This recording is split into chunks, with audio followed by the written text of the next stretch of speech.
कोरोनामुक्त गाव ही मोहीम आजपासून आता राबवायची। माझं घर कोरोनामुक्त पाहिजे, माझी वस्ती कोरोनामुक्त पाहिजे, माझं गाव कोरोनामुक्त पाहिजे, जिल्हा कोरोनामुक्त पाहिजे आणि सर्व जिल्हे कोरोनामुक्त झालं तर माझा महाराष्ट्र कोरोनामुक्त होणार आहे। आणि मग महाराष्ट्राचं उदाहरण इतर राज्यांनी घेतलं तर देश कोरोनामुक्त होणार आहे। सुरुवात कोणीतरी करायला पाहिजे, ती सुरुवात महाराष्ट्राने करायला पाहिजे। कारण दरवेळेला आपण म्हणतो की महाराष्ट्र हा देशाला दिशा दाखवतो, ही दिशा आता दाखवण्याची वेळ आलेली आहे। गाव आपल्याला कोरोनामुक्त हे करावंच लागेल आणि हे मला खात्री आहे की आपण केल्याशिवाय राहणार नाही। आज मी आपल्याशी बोलताना पावसाळा तोंडावर आहे, कृषीचा हंगाम सुरू होतोय। हंगाम सुरू होतं म्हटल्यानंतर मला तमाम शेतकरी दादांना सांगायचे की गेल्याही वर्षी महाराष्ट्राच्या अर्थव्यवस्थेला तुम्ही मोठा हातभार लावलेला आहात। शेती आणि शेती विषयक सगळे व्यवहार हे आपण थांबू दिले नव्हते, याही वेळेला थांबू देणार नाही आहोत। मग तुमचे बी बियाण्यांची दुकानं असतील, खतापाण्याची दुकानं असतील, इतर अवजारांची दुकानं असतील, तीसुद्धा आपण इतर काही दुकानं आपल्याला बंद ठेवावी लागली तरी ही दुकानं आपण बंद ठेवणार नाही आहोत। मात्र त्याला थोडंसं एक वेळेचं बंधन ठेवावं लागणार आहे, पण हे करताना कृपा करून गर्दी होऊ देऊ नका। एकतर स्वतः तोंडाला मास्क लावा। या हंगामामध्ये मग नांगरणी असेल, पेरणी असेल, अमुक असेल, तमुक असेल, मग उद्या कापणी होईल, अमुक होईल, मग शेतमजूर इकडे तिकडे यायला जायला लागतील। पण ही सगळी जी वर्दळ आहे ती वर्दळ करताना कोरोना विषयक ज्या काही नियमावली आहेत त्या कृपा करून पाळा। कारण आपण केवळ राज्याचेच नव्हे तर देशाचे अन्नदाते आहेत आणि अन्नदात्याचं जर का आरोग्य बिघडलं तर देशाचं आरोग्य बिघडलं। आपण अन्नदाते आहात, आपण सुरक्षित राहा। आपल्याला संपूर्ण सहकार्य सरकार करतं आहे, सरकार करेल। आपल्या कृषीविषयक ज्या काही गोष्टी असतील त्याच्यावरती कोणतीही बंधनं आपण टाकत नाही आहोत। ते सगळे व्यवहार, सगळ्या गोष्टी ह्या व्यवस्थित चालू राहतील।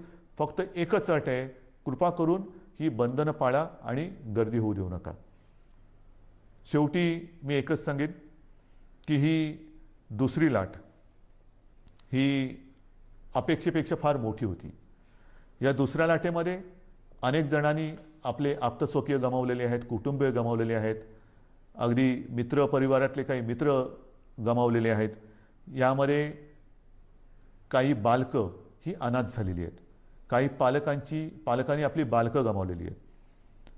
फार विचित्र आहे, ही साथ फार विचित्र आहे आणि ही साथ एवढी वाईट आहे की हा म्हणता ओळखी पाळखीची माणसं ही आपल्याला सोडून गेलेली आहेत।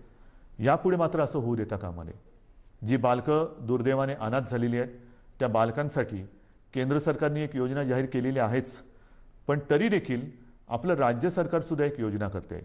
कोणत्याही परिस्थितीत दुर्दैवाने ह्या बालकांचे पालक जरी त्यांनी गमावलेले असतील तरी त्यांचं पालकत्व हे सरकार घेईल। त्यांची आयुष्यातील वाटचाल ही मात्र आम्ही पोरकी होऊ देणार नाही, अनाथ होऊ देणार नाही। ह्या अनाथ बालकांना जिथे जिथे शक्य असेल तिथे तिथे सर्व पावलोपावली परोपदी सरकार समर्थपणाने त्यांना साथ देईल। शिक्षण असेल, इतर काही असेल, राहण्याची गोष्ट असेल, काही असेल, ही योजना आम्ही आता तयार करतो आहोत आणि ती योजनासुद्धा आपण लवकरच जाहीर करून त्याची अंमलबजावणी करू। बांधवांनो, भगिनींनो आणि मातांनो, दुसऱ्या लाटेवरती आपण नियंत्रण आणतो आहोत। मात्र हे नियंत्रण आणत असताना काही जण कदाचित कुरबुर करतील, कारण अजून नाईलाजाने आपल्याला हे निर्बंध पुढचे 15 दिवस वाढवावे लागत आहेत। हे वाढवल्यानंतर म्हणजे 15 जूनपर्यंत हे वाढवावे लागतच आहेत। नुसते निर्बंध वाढवत नाही आहोत तर आता आपण जिल्ह्यानुसार आढावा घेऊन काही जिल्ह्यात हे निर्बंध कदाचित कडक करावे लागतील, काही जिल्ह्यात कदाचित हे निर्बंध थोडेफार आपण शिथिल करू शकू। पण या शिथिलतेचा अर्थ सर्व काही संकट गेले असं समजू नका। गेल्या वेळेला पहिल्या आणि दुसऱ्या लाटेच्या मधला जो काळ होता त्याच्यामध्ये मोर्चे, समारंभ, इतर काही गोष्टी, लग्नसराई हे आपण फार मोठ्या प्रमाणावरती नाही म्हटलं तरी झालं। ग्रामपंचायतीच्या निवडणुका झाल्या आणि नंतर मात्र ती दुसरी लाट अपेक्षेपेक्षा काही पटीत जास्त आली। आता हळूहळू काही लोक तयार सुरू होतील की हे उघडा, ते उघडा, अमुक नाही केलं तर आम्ही रस्त्यावरती उतरू, मग आम्ही कोरोना बिरोना काय बघणार नाही, हे उघडलं नाही तर आम्ही तसं करू। त्यांना मी सांगतोय, कृपा करून तुम्ही ह्या गोष्टी अशा करू नका। मला पूर्णपणे माहिती आहे की हे संकट फार विचित्र आहे, पण नुसतं हे संकट आता कमी झाले म्हणून घाई गर्दीने रस्त्यावरती उतरू नका. कारण जर का रस्त्यावरती उतरणार असाल तर मी म्हणेन कोरोना योद्धे म्हणून उतरा, कोरोना दूत म्हणून उतरू नका. जरा सरकारला तुम्ही जर का असं सांगणार असाल की अमुक नाही केलं तर आम्ही रस्त्यावरती उतरू, तर मला नम्रपणाने सांगायचं आहे की कोरोनाची साथ हा सरकारी कार्यक्रम नाही, ही सरकारी योजना नाही. कोरोनाची साथ ही सरकारी योजना नाही की जिच्या विरोधासाठी तुम्ही रस्त्यावरती उतरावं. तर तो जर का आपला गैरसमज असेल तर तो कृपा करून आपल्या मनातून काढून टाका. तो जर का आपला संभ्रम असेल तर मनातून काढून टाका.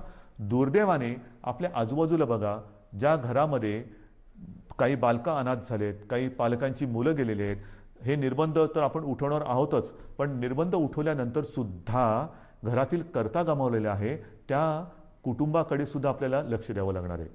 तर हे रस्त्यावरती उतरणं म्हणजेच तिसऱ्या लाटेला आमंत्रण देणं आहे. तर त्या तिसऱ्या लाटेचे आमंत्रक आपण होऊ नका. तिसऱ्या लाटेचे निमंत्रक आपण होऊ नका. कारण माझ्यासमोर संपूर्ण महाराष्ट्रातल्या जनतेच्या जीवनाचा प्रश्न आहे, आयुष्याचा प्रश्न आहे. मी पुन्हा एकदा सांगतो, हे निर्बंध लादणं यासारखं कटू काम दुसरं कोणतं असूच शकत नाही. पण मात्र हे आपल्या आरोग्य व्यवस्थेचं प्रमाण बघून आपल्याला या गोष्टी कराव्या लागतात. अजूनही ऑक्सिजनची व्यवस्था आपण वाढवतोय. मिशन ऑक्सिजन हा एक कार्यक्रम घेतला आहे, जरूर घेतला आहे. काही ठिकाणी आपण प्लांट्स लावायला सुरुवात केलेली आहे.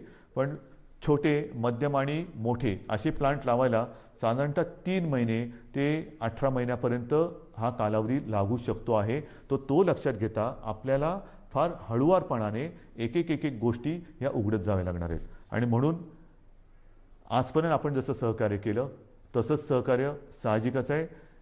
हे आपल्यासाठी, आपल्या प्रियजनांसाठी, आपल्या मित्रपरिवारासाठी, आप्तसोक्यांसाठी हे मला अपेक्षित आहे. मी अधिक नुसतं निर्बंध लादायचे म्हणून लादणाऱ्यातला नाही, हे पुन्हा एकदा नम्रपणाने सांगतो. मात्र काही वेळेला हा बदललेला विषाणूचा अवतार बघून आपल्याला फार हळुवारपणाने हे निर्बंध उघडावे लागतील. विशेष म्हणजे तिसरी लाट जर का काही तज्ज्ञांच्या मते मुलांमध्ये येणार असेल तर पुन्हा हा काळ शाळा सुरू होण्याचा आहे. हाही एक विचार आपल्याला करावा लागणार आहे. या सगळ्या गोष्टीचा विचार करून तिसऱ्या लाटेचा प्रभाव किंवा तिसरी लाट येऊच नये त्याच्यासाठी प्रयत्न करणं गरजेचं आहे. आणि मला खात्री आहे, मी पुन्हा एकदा सांगतो की करोनामुक्त गाव ही योजना जर का आपण सफल केली तर तिसरी लाट आपण येऊच देणार नाही. कारण 2 वेळा आपण हे करून दाखवलेलं आहे. पहिली लाटसुद्धा आपण नियंत्रणात आणून दाखवली, दुसरी लाटसुद्धा आपणच नियंत्रणात आणून दाखवली. आता 2 वेळेचा अनुभव लक्षात आल्यानंतर काय केल्यानंतर काय होतं, त्याच्यामुळे काय करावे आणि काय करू नये हे आपल्याला चांगलं कळलेलं आहे. आणि ते कळल्यानंतर मला खात्री आहे सगळ्यांनी जर का जिद्दीने ठरवलं की माझं घर मी करोनामुक्त करेन, माझं गाव मी करोनामुक्त करेन, माझा जिल्हा करोनामुक्त करेन, माझं राज्य करोनामुक्त करेन, हा जर का निर्धार आपण केला तर तिसरी लाट आपण येऊ देणार नाही. आणि ती येऊ देऊ नका अशी एक विनंती करून तूर्त मी आपली रजा घेतो. धन्यवाद. जय हिंद, जय महाराष्ट्र. राज्याचे मुख्यमंत्री उद्धव ठाकरे यांनी महाराष्ट्राला संबोधित करताना महत्त्वाची घोषणा केलेली आहे की पुढचे 15 दिवस हे निर्बंध कायम राहणार आहेत. पण काही ठिकाणी जिथे रुग्णसंख्या कमी झालेली आहे अशा ठिकाणी मात्र काहीशी शिथिलता असेल. पण हळूहळू आपल्याला या सगळ्या गोष्टी करायच्या आहेत. अनलॉकची प्रक्रिया ही अत्यंत सावधपणे करायची आहे. तिसरी लाट आपल्याला रोखायची आहे. आणि सगळ्यात महत्त्वाचं, राज्यातल्या ग्रामीण भागात कोरोनाचं जे चित्र सध्या काहीसं गंभीर बनतंय, अशा संपूर्ण गावांमध्ये आता कोरोनामुक्त गाव ही